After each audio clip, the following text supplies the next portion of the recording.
देख रहे हैं आप, बेशर्मी की लिस्ट लंबी होती जा रही है। सुनवाते हैं आपको बयान, सुनिए आप राज्य मंत्री क्या कह रहे हैं। अजीत पवार इसमें जो भी है कि इसमें सरकार निर्णय ले रही है और कानून इसमें काम करेगा। विपक्ष का हावी है तो उसमें हम लोग कुछ नहीं कर सकते। उनका तो कहना ही है हमेशा मुद्दा, उनके पास कोई है नहीं विपक्ष के पास, और जो भी छोटे मोटे मुद्दा लेके आ रहे हैं बीच में, केवल मुद्दा उठा रहे हैं, जनहित का कोई भी कार्य नहीं कर रहे हैं। महिलाओं के साथ और अपराध छोटे मुद्दे हुए हैं। हाँ? महिलाओं के साथ जिस तरीके अपराध कानून, मैं बोल रहा हूँ, कानून इसकी जांच कर रहा है। डॉक्टर ने बोला ऐसा कुछ नहीं हुआ है, जांच तो जो सामने आएगा वो पता लगेगा आपको। पूरा देश इन तस्वीरों को देख रहा है। विपक्ष सड़क पर है, मीडिया वाले धक्के खा रहे हैं, विपक्ष लाठियां खा रहा है, और राज्य मंत्री क्या कह रहे हैं सुना आपने। ये छोटा मोटा मुद्दा है, पता चलेगा आपको ये कितना छोटा मुद्दा है। एक बार फिर से सुनिए आप ये बेशर्म बयान। इसमें जो भी है कि इसमें सरकार निर्णय ले रही है और कानून इसमें काम करेगा। विपक्ष का हावी है तो उसमें हम लोग कुछ नहीं कर सकते। उनका तो कहना ही है हमेशा मुद्दा, उनके पास कोई है नहीं विपक्ष के पास, और जो भी छोटे मोटे मुद्दा लेके आ रहे हैं बीच में, केवल मुद्दा उठा रहे हैं, जनहित का कोई भी कार्य नहीं कर रहे हैं। महिलाओं के साथ और अपराध छोटे मुद्दे हुए हैं। हाँ? महिलाओं के साथ जिस तरीके अपराध कानून, मैं बोल रहा हूँ, कानून इसकी जांच कर रहा है। डॉक्टर ने बोला ऐसा कुछ नहीं हुआ है, जांच तो जो सामने आएगा वो पता लगेगा आपको। जांच में जो सामने आएगा, लेकिन छोटा मोटा मुद्दा है। विपक्ष यूं ही ये मुद्दा उठा रहा है, ऐसे ही लाठियां खा रहा है विपक्ष, और ऐसे ही लाठियां और धक्के खा रही है मीडिया, और ऐसे ही धक्के खा रहा है वो परिवार। धक्के क्या खा रहा है, वो तो कैद है, उसको तो आपने ऐसी जेल दे दी कि वो अपनी बेटी की अस्थियां तक चुनने नहीं जा सकता। और कहां है वो तमाम अधिकारी, क्या वो देख रहे हैं तस्वीरें? मुख्य सचिव आर.के. तिवारी, कहां है आप? हाथरस पर यह अधूरा इंसाफ, और उसके बाद पुलिस की ये बेशर्मी, ये बर्बरता, यह संवेदनशीलता। हितेश चंद्र अवस्थी, डीजीपी, आपकी सरपरस्ती में ये सब कुछ कब तक चलेगा? एसीएस गृह अवनीश अवस्थी, गृह विभाग तो आपके पास है ना, जिम्मेदारी नहीं लेंगे आप उसकी? एडीजी आगरा अजय आनंद, कहां है आप? दिख रही है आपको ये तस्वीरें?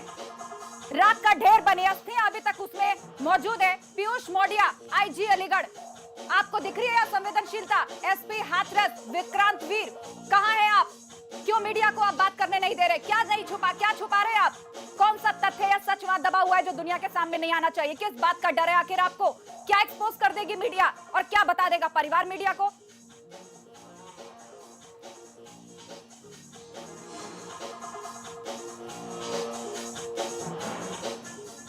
हमारे संवाददाता हमारे साथ नितिन उपाध्याय भी जुड़े हुए हैं, और लखनऊ से भी हमारे संवाददाता जुड़े हैं। लेकिन उससे पहले एक बार फिर से ये दो तस्वीरें देखिए, और क्या आप कहेंगे वो खुद सोच लीजिए। टीवी स्क्रीन के सामने इस वक्त आप बैठे हैं, ये दो तस्वीरें सब कुछ बताने के लिए काफी हैं, शब्द कम पड़ जाएंगे।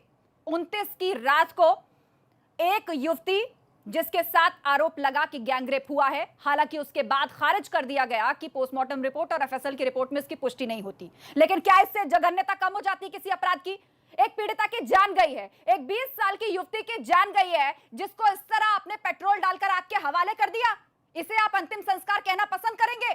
क्या कहेंगे आप ये किसी की अंत्येष्टि थी, अंतिम संस्कार था?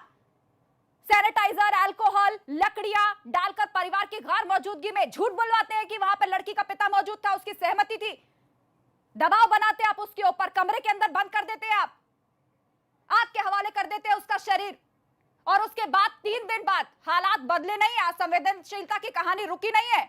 अस्थियां चुनने की भी इजाजत क्या आप उन्हें नहीं देंगे उसके परिवार को? कम से कम ये अंतिम संस्कार जिस भी तरह हुआ, जो भी कुकृत्य आपने किया, कम से कम उनकी अस्थियां तो उन्हें प्रवाहित करने दीजिए। शैलेश अरोड़ा लखनऊ से हमारे साथ जुड़ गए हैं, और लखनऊ हवा आपको क्यों लिए चल रहा है? क्योंकि इस वक्त विपक्ष सड़कों पर है। कल आपने कांग्रेस का प्रदर्शन देखा था, राहुल गांधी और प्रियंका गांधी सड़कों पर उतरे। आज मीडिया के साथ धक्का मुक्की हुई, मीडिया को गांव के अंदर नहीं जाने दिया गया, टीएमसी सांसदों के साथ धक्का मुक्की हुई, और लखनऊ में समाजवादी पार्टी के कार्यकर्ता सड़कों पर उतरे हैं। लखनऊ से क्या तस्वीरें मिल रही हैं आपको? शैलेश, वहां क्या हालात हैं? आस्था, देखिए, सिर्फ पार्टी के साधारण कार्यकर्ता नहीं बल्कि पार्टी के विधायक, पार्टी के विधान परिषद के सदस्य, समाजवादी पार्टी के प्रदेश अध्यक्ष नरेश उत्तम, पार्टी के नेता प्रतिपक्ष राम गोविंद चौधरी, ये सब लोग सड़कों पर आज उतरे। इन लोगों ने धरना दिया और उसके बाद में जब इनको हजरतगंज स्थित गांधी प्रतिमा तक नहीं जाने दिया गया तो इन सब लोगों ने अपनी गिरफ्तारी भी दी। बड़ी संख्या में विधायकों ने, प्रदेश भर से विधायक और एमएलसी यहां पर आए थे, उन्होंने गिरफ्तारी दी। इसके साथ में हजरतगंज गांधी प्रतिमा पर पार्टी के कार्यकर्ता बड़ी संख्या में पहुंचे, वहां पर प्रदर्शन किया, उन पर लाठियां बरसाई गई। इसके अलावा लखनऊ विश्वविद्यालय में गांधी प्रतिमा के सामने छात्र सभा के जो कार्यकर्ता थे उन्होंने विरोध जताया। यानी कुल मिलाकर जगह जगह चप्पे चप्पे पर अगर पुलिस तैनात है तो भी आज ये हाल है कि विपक्ष पुलिस को देखने के बावजूद वहां पर धरना प्रदर्शन कर रहा है, क्योंकि वो भी यही जानना चाहता है कि आखिर क्यों इन चीजों को इतना छुपाया जा रहा है। अगर विपक्ष मुद्दा उठा रहा है, ये अगर वो इसे मुद्दा बना रहा है तो गलत क्या है? चीजें छुपाई जाएंगी तो मुद्दा बनेगा अपने आप। चाहे देर रात इस तरह से उस पीड़िता का, उसके शव जो था उसका अंत्येष्टि करने की बात हो, चोरी छिपे करने जैसा काम हो, जिस तरह से वहां पर हमारे सहयोगी नितिन ने तस्वीरें दिखाई, अस्थियां नहीं चुनने दी जाती हैं, जिस तरह से वहां पर सैनिटाइजर मिलता है, जिस तरह से मीडिया को रोका जाता है, मीडिया अंदर अगर चला भी जाएगा तो क्या दिखाएगा? पीड़िता के परिवार से अगर बात हो जाएगी तो क्या बताएगा? जो सच्चाई होगी वही चीजें जो पुलिस, यही तो डर है, माँ के बयान, यही तो डर है कि क्या दिखा देगा मीडिया, क्या है वहां पर जिसको छुपा रहा है पुलिस और प्रशासन, कि परिवार से कोई बात ना कर ले, उनके सदस्य किसी और से कुछ बता ना दें। अगर ऐसा कुछ नहीं है तो क्यों नहीं मीडिया को अंदर जाने देते, उनको उनका काम करने देते, रिपोर्टिंग करने देते। और उस बीच राज्य मंत्री शर्मनाक बयान दे रहे हैं हाथरस कांड पर। वो कह रहे कि छोटा मोटा मामला है, कह रहे अजीत पाल जो हैं राज्य मंत्री, वो कह रहे विपक्ष छोटा मोटा मुद्दा उठा रहा है। अभी इतना छोटा मुद्दा रह गया है क्या शैलेश? आस्था, अगर यही बयान, इसी तरह का बयान अगर सपा, कांग्रेस, आम आदमी पार्टी किसी विपक्षी की तरफ से आता तो शायद यही सरकार और यही भाजपा के लोग उसको घेर लेते, एक बड़ा मुद्दा बनाते। और आज जब उनके ही एक मंत्री, राज्य मंत्री इस तरह का बयान देते हैं शर्मनाक, तो उस पर कोई बोलने को तैयार नहीं है। बात करिए अगर आला अधिकारियों की, आज ये बताइए, आला अधिकारियों के पास कोई जवाब ही नहीं है। जिस मानवीयता की हद वो पार कर चुके हैं, जिस असंवेदनशीलता की हद वो पार कर चुके हैं, उसके बाद कुछ कहने के लिए बचता नहीं और एक ही चीज बचती है, वो है मुंह छिपाना। और इसीलिए कोई सामने